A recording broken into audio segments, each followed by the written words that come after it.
And Senator John Kennedy of Louisiana joins us now. Senator Kennedy, great to have you here this morning. You know, we come in off of these Georgia races, and we'll see what happens there. But the importance of it, I'll ask you about that as I read you the headline by Mark Thiessen in the Washington Post this morning. Trump can run and win in 2024, but first he needs to save the Senate majority. What do you see happening there, and how can President Trump step in and assure victory for the Republican Party? Sandra, I'm honored to be with you on Veterans Day, a day that we thank all of our veterans, as we should every day. I can't overstate the importance of Georgia. We have, if you count Alaska, where we're also going to win, we've got 50 Republican votes. We need 51 to hold the majority. It's going to be determined in Georgia. What happens in Georgia is going to determine the future of the United States for the next 4 years. Now, if Speaker Pelosi and Senator Schumer and Senator Sanders and Congresswoman Ocasio-Cortez win in Florida, Georgia, you've got nothing to worry about unless you are a taxpayer, a business owner, a parent, a cop, a gun owner, a person of faith, or an unborn baby. You've got nothing to worry about if they get control of the United States Senate unless you care about the American dream. You've got nothing to worry about if they get control of the United States Senate unless you believe in more freedom as opposed to more free stuff. And that's what's at stake. And it's all hands on deck. The American people are going to get to decide. Are we going to live under democracy or socialism? And that is the point Mark Thiessen makes in this piece. I'll put this up on the screen. Before leaving the White House, he says he, the president, has one job to do, one last job to do. He must save the Republican Senate majority. If Democrats win the two Georgia Senate runoffs on Jan 5, they will take control of the chamber. They can then get rid of the filibuster and pass whatever radical legislation they like. In this same piece, Senator Kennedy, and it seems like that echoes your point, in this same piece, he says that means the 2024 Republican nomination is Trump's if he wants it. He talks about the loyalty of his base more than any president in modern history, an army of 71 million voters.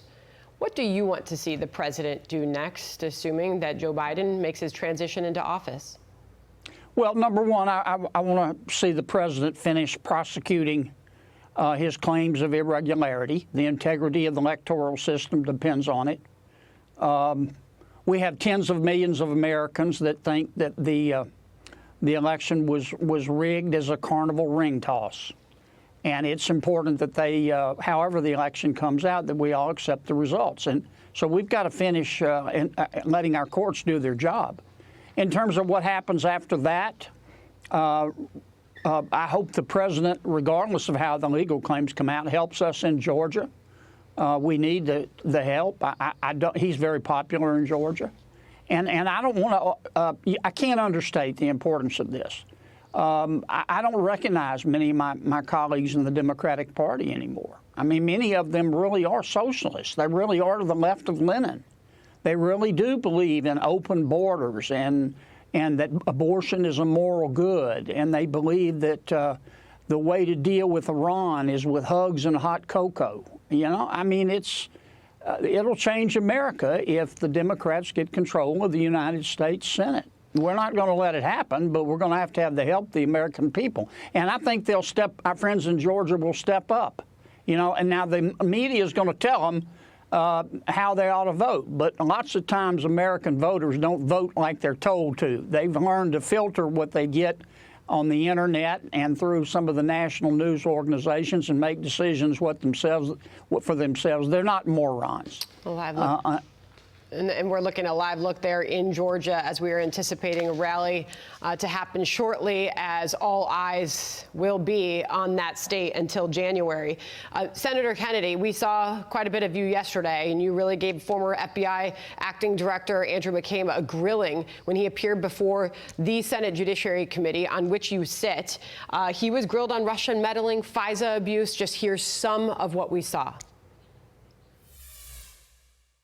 You weren't fired for parking in the handicapped parking spot at the FBI, were you? You were fired for lying, were you not? You don't even ask questions about where he got his information. Had you done that, you would have found that he got it from Danchenko. Danchenko's a jellyhead. Okay, he doesn't know what he's talking about. And it all would have come apart. But you never looked. And it sort of looks like you didn't want to. And I don't know what's in your head or your heart. But I can tell you what it looked like to the American people, at the very minimum. An incompetence tsunami. And they're thinking, how did these guys make it through the birth canal? Yeah.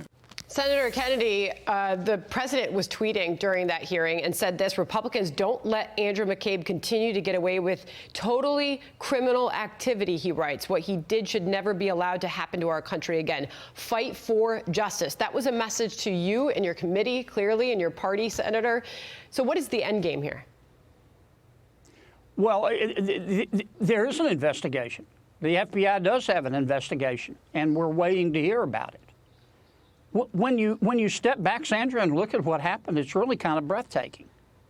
Mr. McCabe, Mr. Comey, and a few others, Trump haters, decided to investigate the Republican nominee for President of the United States and later the President of the United States. And you say, well, they must have had a good reason. Here's what they based it on. First, they based it on Chris Steele, who is a President Trump hater. He's kind of a groupie at the FBI. He was buddies with some of these guys. And Chris Steele went to his buddies over there and said, you need to investigate Trump. And his basis for that was this guy named Danchenko. And Danchenko, it turns out, wasn't some upper-level person in Russia. He was some young person at a liberal Washington, D.C. think tank who was getting all this information from some of his drinking buddies in Russia, and later admitted, I didn't know if any of it was true. You know, somebody told me that the president was using prostitutes in Russia, and I just passed it on. And nobody at the FBI checked it out for 6 months. McCabe didn't, Comey didn't, Strzok didn't. They pounced on it like a ninja. So how do you respond to the president saying, don't let them get away with this? I mean, so what's your plan for accountability? I mean, American people hear what you're saying. They're wondering, so what happens?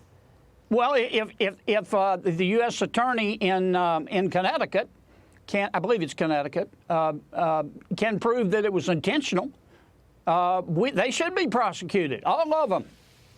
And I noticed McCabe yesterday was very careful to say, McCabe yesterday said repeatedly, my words, not his. Look, I'll admit I was a chucklehead.